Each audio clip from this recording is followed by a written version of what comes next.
I'm 76 years old, and my husband died 3 days ago. And in his final moments, he whispered something to me that I need to share with you before I lose my courage. My name is Carol. 3 days ago, on Thursday morning, at 6:47 a.m., my husband of 52 years took his last breath in our bedroom with his hand in mine. His name was Peter. He was 78. And what he said to me in those final minutes has been running through my head nonstop. I keep hearing his voice, keep seeing his face. And I know he'd want me to tell you this, so I'm going to try. I need to tell you what happened in that room.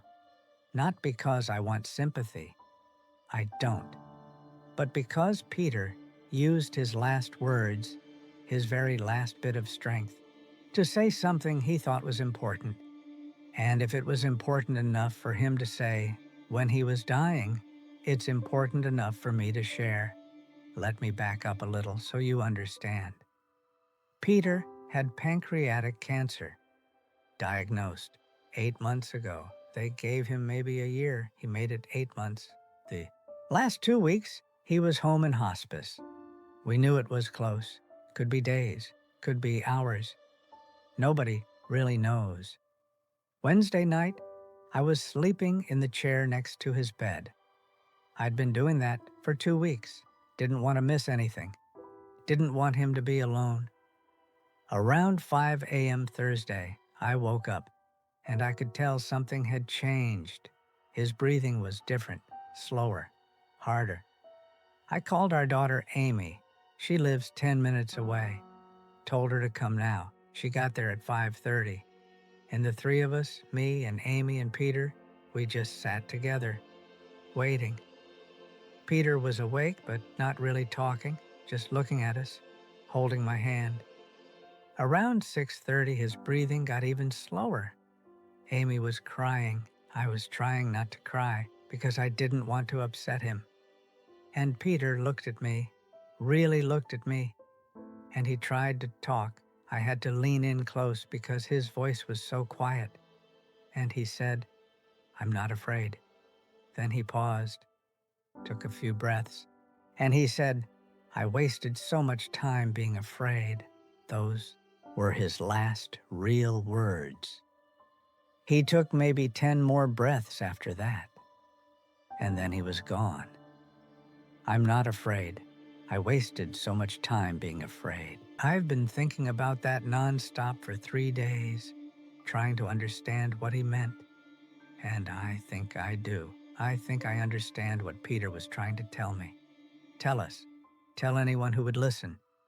Peter was afraid his whole life. Not in obvious ways. He wasn't afraid of heights or spiders or anything like that. He was afraid of bigger things, afraid of failure, afraid of what people thought, afraid of taking risks, afraid of looking stupid, afraid of being wrong. And that fear controlled him, controlled everything he did, every choice he made, every opportunity he passed up. When we were young, Peter wanted to be an architect. That was his dream. He'd draw buildings, sketch floor plans, talk about design. He was good at it, really good.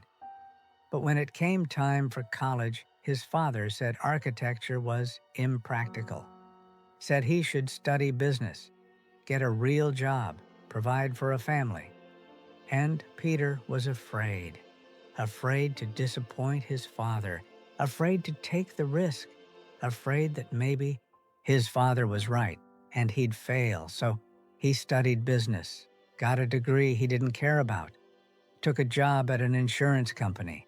He worked there for 37 years, selling insurance, hating every day of it, coming home exhausted and empty. But he stayed because it was safe, because changing careers was risky, because what if he failed?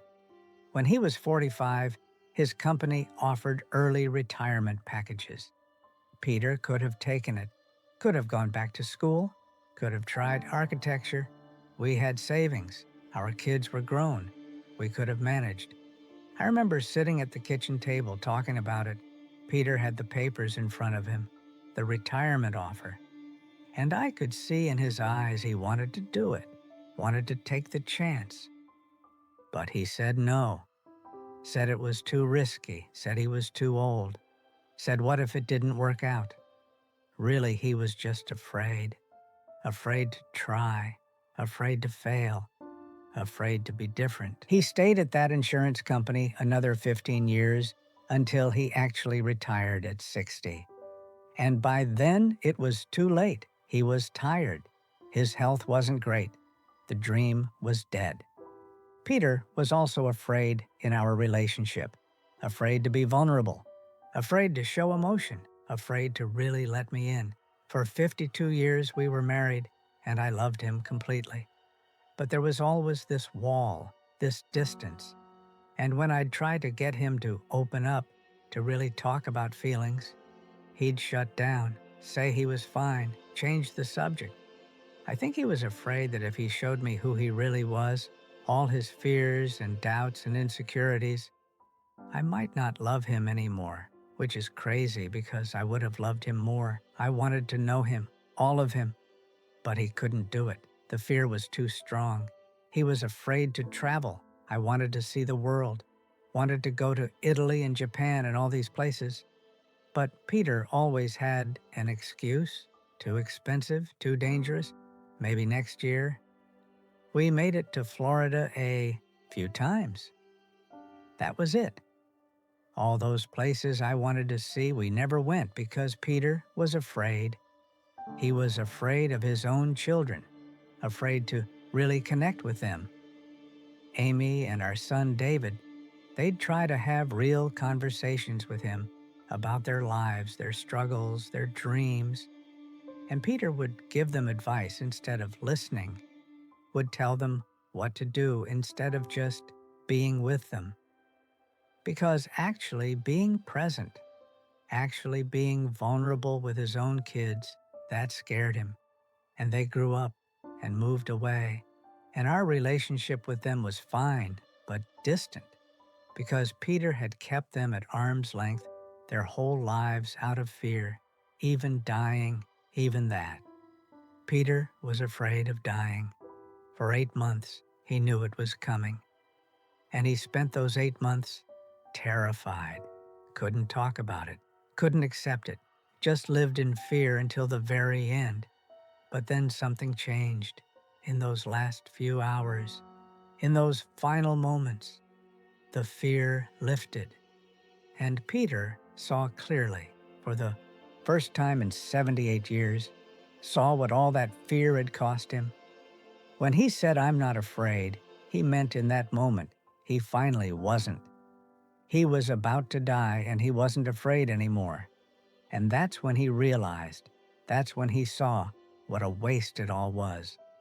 All those years of being afraid, all those opportunities missed, all those experiences avoided, all those connections never made. I wasted so much time being afraid. That was his regret. That was what he wanted to tell me. Tell our daughter, tell anyone who would listen. Don't waste your life being afraid like I did. I've been thinking about what I'm afraid of. What fears are controlling my life the way they controlled Peter's. And I have them. I'm afraid of being alone now, afraid of what comes next, afraid of living without him, even though he drove me crazy half the time. But I'm not going to let that fear control me. I'm 76 years old. I might have 10 more years, might have 20 if I'm lucky, might have 1, I don't know, but however much time I have, I'm not wasting it being afraid. I'm going to Italy. Always wanted to go. Peter wouldn't, but I'm going. Amy said she'll come with me. We're planning it for next spring. I'm going to be more open with my children, really talk to them, really let them know me. No more walls, no more distance. Life's too short.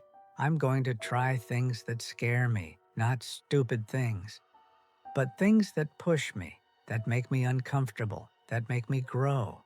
Because Peter was right. Fear is a waste. It doesn't protect you. It just stops you from living.